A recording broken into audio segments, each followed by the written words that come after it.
यंदा 31ला काहीतरी वेगळं करायचं या हिशोबानं मी आजची मीटिंग बोलवली आहे. तर मग सर्वप्रथम मी आमचे सोबत आहे शेवंताबाई. शेवंताबाईला विचारतो की तुमचे काही प्लॅनिंग असले तर सांगा शेवंताबाई. धन्यवाद तात्या, मला इथं बोलवल्याबद्दल. माझं काय म्हणणं आहे, दरवर्षी जसं आपण रूमवर शेतात बसून दारू पितो, तर तुम्हाला दारू प्यायचीच आहे तर मग गोव्याला जाऊन पिऊ की. तिथं गेल्यावर कसं तुमचे दोन्ही पण कामं होतील बघा. म्हणजे दारू पण पिणं होईल, ते पण स्वस्तामध्ये. आणि दुसरं म्हणजे तिथं चड्डी बिकनीवाल्या बायका येतात बाहेर देशातल्या, त्या पण तुम्हाला कशावाल्या चड्डी बिकनीवाल्या तात्या बायका, त्या पण तुम्हाला बघायला भेटतील. नळकांड्या मोकळ्या व्हायचे चान्स येते तुमचे. हाताला किती दिवस त्रास द्याल तुम्ही? ए बाई, एक सांग मला पहिले, एवढ्या सगळ्यांचा खर्च कोण करणार आहे?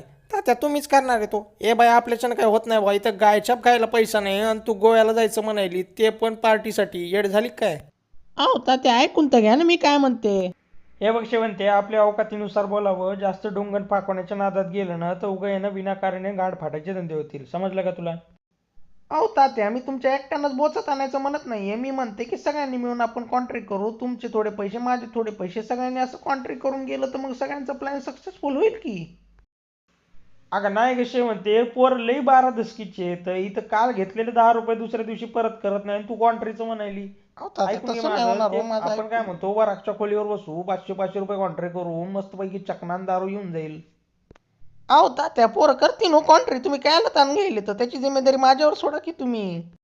अगं नाही ग शेवंते, चल ठीक आहे, पोरं कॉन्ट्री करतील, पण माझ्याकडेच पैसा नाही तर मी कुठून अहो, आणू पण- पैसा? अगं ऐक ना, कुठून आणू पैसा? कालच पिंट्याकडून 1000 रुपये घेतले. अहो, आता गोव्यासाठी तात्या. वेगळे कुठून पैसे आणाव मी? आता असं बोलल्यावर कसं जमणार बाबा? अगशी म्हणून घे, ऐक की, तुला तिथं नेणार आहे 1000 लोक भेटतील, पण मला तिथं कोण नेणार नाही. तुझ्याकडे सगळं आहे पण माझ्याकडे काय घंटा आहे, ते काय मी तिथं हलवू का? नाही ना, म्हणून मी काय गोव्याला येणार नाही, एवढं लक्षात ठेव. म्हणून जेवढी चादर आहे तेवढीच पाय फाकवायचे, नाहीतर आहे ना चादरीसोबत बघ गांडी फाटायचे धंदे आहेत. बरं मग थांब, तू काय म्हणतो पिंट्या यावर?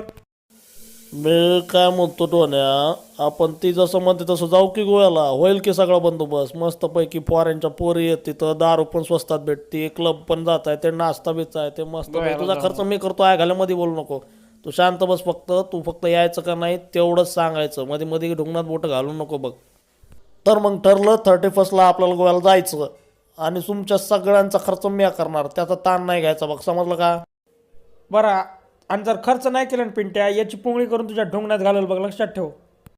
तर मग ठरलं 31ला